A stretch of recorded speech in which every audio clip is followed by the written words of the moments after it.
L'actualité du renard bleu. Un article, une réaction pour aiguiser l'esprit critique. La Nintendo Switch 2 signe le plus gros lancement d'une console de l'histoire avec déjà 3,5 millions d'exemplaires écoulés. Dans un communiqué publié cette nuit, Nintendo confirme le succès du lancement de sa toute nouvelle console qui atteint ainsi le chiffre de 3,5 millions de copies vendues en l'espace de 4 jours environ. Le plus gros départ de l'histoire pour Nintendo. Les premiers chiffres partagés hier pour la France et l'Espagne sentaient bon. Le siège de Nintendo a annoncé que sa nouvelle console de jeu, la Nintendo Switch 2, s'est vendue à plus de 3,5 millions d'exemplaires dans le monde au cours des 4 jours suivant sa sortie, le 5 juin 2025. Il s'agit du meilleur lancement mondial jamais enregistré pour un produit hardware Nintendo sur une période de 4 jours, peut-on lire sur le communiqué partagé par Nintendo au cours de la nuit. C'est un article Gamecult par Doc Savage. Pour rappel, Nintendo a formulé un peu plus tôt dans l'année des objectifs finalement assez conservateurs à propos de la Nintendo Switch 2. Le géant nippon espère en effet atteindre 15 millions de ventes au cours de sa première année fiscale. En 4 jours, voilà que déjà 20% de cet objectif est déjà atteint. Néanmoins, notez que ces fortes ventes ont suscité des inquiétudes croissantes à propos de pénuries potentielles d'approvisionnement de la Switch 2, d'autant que Nintendo avait déjà pu prévenir le public contre un tel scénario en raison notamment des perturbations liées aux tarifs douaniers entre la Chine et les USA. C'est probablement d'ailleurs pour cette raison que les actions de Nintendo ont chuté de 3% à la bourse de Tokyo ce mercredi. Quoi qu'il en soit, la réussite est totale pour le constructeur pour le moment. Histoire de comparer avec les consoles antérieures, il a fallu 4 semaines à Nintendo pour atteindre les 2,7 millions de ventes pour la première Switch. La PS4 s'était quant à elle écoulée à 4,2 millions d'exemplaires en 6 semaines, tandis qu'il a fallu 7 semaines à la PS5 pour atteindre les 4,4 millions d'exemplaires écoulés. Il est à noter toutefois que cette dernière rencontrait à ce moment-là des problèmes d'approvisionnement. Et puis, 3,5 millions en 4 jours, c'est aussi un petit pied de nez vis-à-vis du Steam Deck en l'espace de 4 jours. Donc, il s'est déjà écoulé presque plus de Nintendo Switch 2 que de Steam Deck en 4 ans. Encore quelques jours, voire semaines, et Nintendo aura dépassé l'ensemble du marché des consoles PC portables, que l'on estimait à 6 millions de ventes au total il y a quelques mois. Alors là-dessus, je vous en parlerai en commentaire en fin d'article, mais pour moi, on compare là ce qui est incomparable. Maintenant que la première vague qui comprend les précommandes semble atteindre son terme, reste maintenant à déterminer comment se vend la console sur la durée. Mais un fait restera, peu importe l'avenir, la Nintendo Switch 2 est le plus gros lancement d'une console de l'histoire. Alors juste parlons-en rapidement, parce que cet article est désormais terminé. C'était assez court, c'est un article numérique Gamecult assez court, condensé, on va direct à l'info. Mais bon voilà, comparer encore une fois le Steam Deck et la Nintendo Switch 2, non, c'est pas du tout la même chose. Y compris en termes de logique de jeu. Enfin, je veux dire, on est connecté sur le Steam Deck avec Steam, avec ses jeux PC. Donc c'est une véritable excroissance, un véritable adjoint, un support à un PC, à quelque chose qui peut être fixe. Non, ça n'a absolument rien à voir. On peut streamer d'ailleurs sur sa Steam Deck le contenu de ce qu'on fait tourner sur son PC.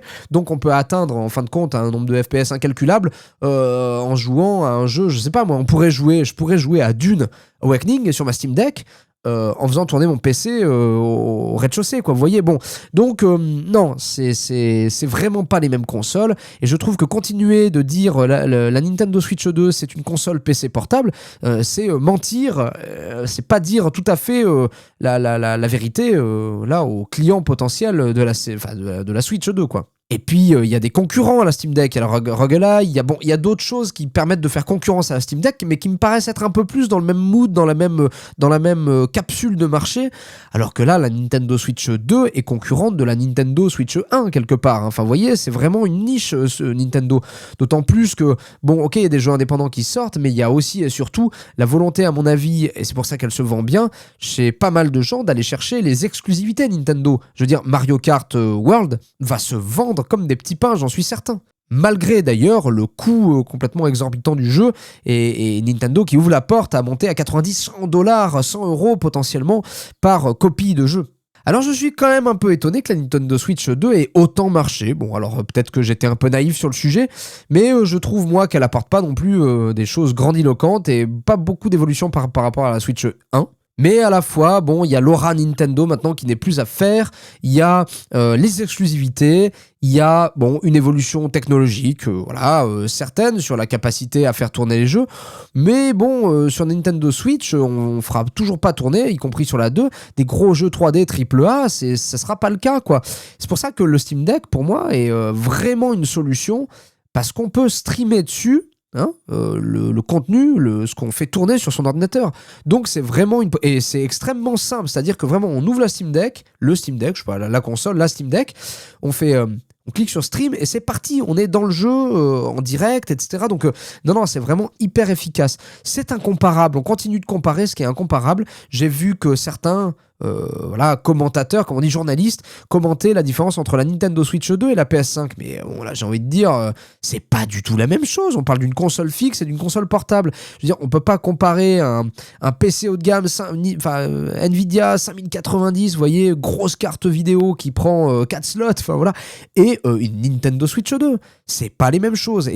Ça, c'est un effet, je trouve, retort des journalistes, de comparer un peu ce qui est incomparable pour essayer de faire du buzz. Et voilà. Alors que là, pour le coup, on voit très clairement que ce sont des journalistes qui n'ont aucune connaissance d'approche du marché. Peut-être qu'ils font très bien leur métier de journaliste, mais en tout cas, sur la partie gestion et approche, on va dire, appréhension de ce qu'est un marché, ils y sont pas, quoi. Bon, alors ça reste un score complètement dingue, 20% de l'objectif, effectivement, 3,5 millions de copies, de consoles, 15 millions de ventes, c'est leur objectif sur l'année fiscale en cours. Bon, c'est beaucoup. Il va falloir voir effectivement dans le temps un peu plus long, parce que peut-être que là, il y a eu l'affolement du départ. Ça reste un score hallucinant. D'ailleurs, c'est le plus beau score, le plus gros score de vente de consoles portables et de consoles de jeux de tous les temps. Donc c'est bien que quelque part, ça fonctionne et qu'ils ont réussi leur pari. Après, ce qu'on peut pas retirer à Nintendo, c'est que tout est très simple d'accès. C'est la console familiale, c'est la console que, quand on sait pas trop quoi acheter comme console, mais qu'on a envie de faire du jeu vidéo, tout est hyper accessible. Tu joues à Mario Kart, parce que c'est sympa entre potes, etc., ou avec les enfants. Tu joues à Zelda parce que c'est la grande aventure. Bon, ils savent faire des jeux aussi, les exclusivités sont incroyables. Et d'ailleurs, les exclusivités, je trouve, sur d'autres consoles tendent à diminuer. Il y a un tassement, un lissage entre les consoles et le monde du PC qui s'opère.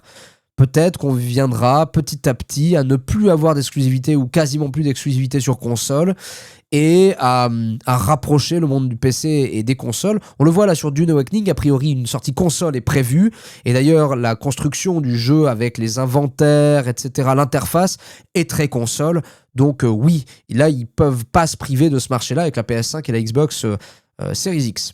Bref, bravo à Nintendo donc pour ce lancement. Moi, je vais pas l'acheter, je vois pas trop l'intérêt, mais peut-être que s'il y a des exclusivités de dingue qui sortent dessus et que j'ai envie de vous les streamer ou de vous les faire partager, en tout cas sur YouTube, peut-être que je me fendrai d'un petit billet pour aller me chercher ma Switch 2 et que je revendrai ma Switch 1. En tout cas, je vous remercie de m'avoir écouté.